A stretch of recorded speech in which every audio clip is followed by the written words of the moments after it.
Yeah, I had the privilege of reading an earlier draft of that story, and it's so exciting to see how it's transformed. Um, yeah, so I, like many of the other writers here tonight, have a book out during the pandemic. It just came out, and that's the funny thing about small presses is oftentimes they don't know until the last second when your book is going to exist. So here it is, it exists.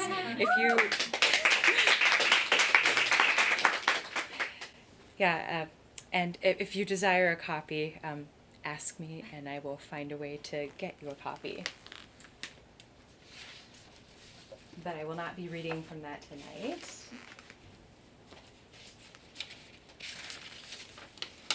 Yeah.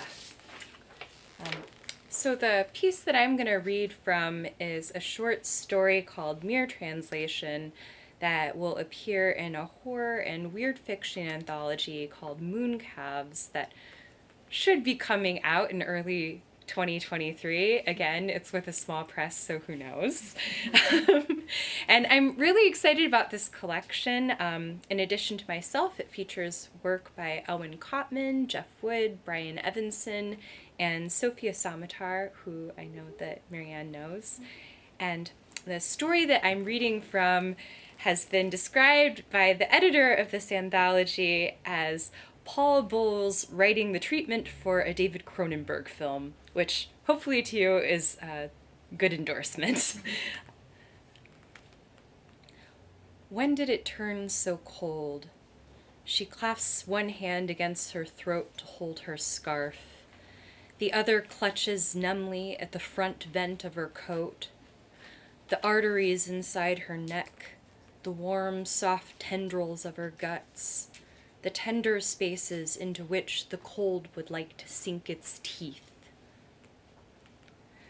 The sun is setting, haloing the tall concrete apartment blocks, the gold domes of the old abandoned synagogue, the old abandoned Art Nouveau hotel.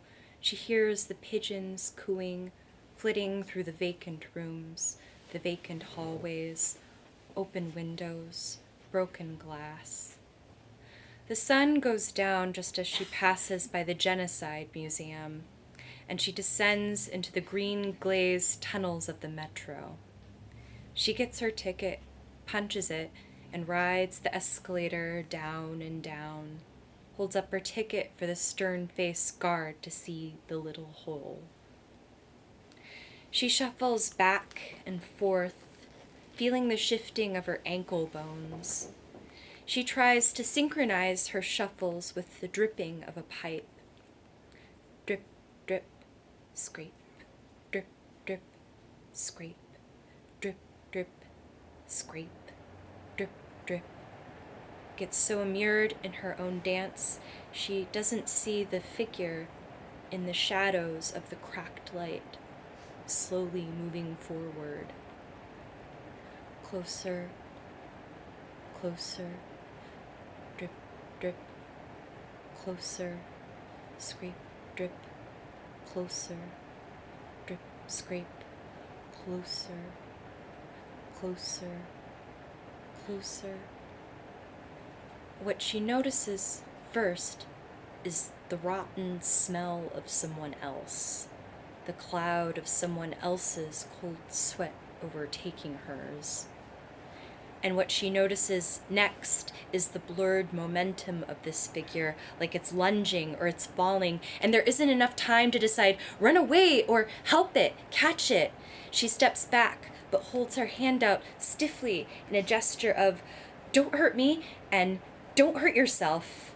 The rotten figure cackle coughs, a mouth of mostly missing teeth, and tosses back its filthy mildew blanket shell.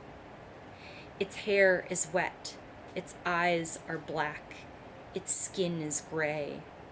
She cries, not thinking in her own language, Are you okay?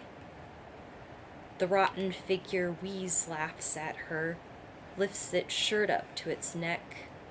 a pair of sickly tits like shriveled elbows, thick skin, stomach all ash dry, all specked with deep red inflamed spots, weird raised bumps, some like ordinary blemishes, some almost like suction cups.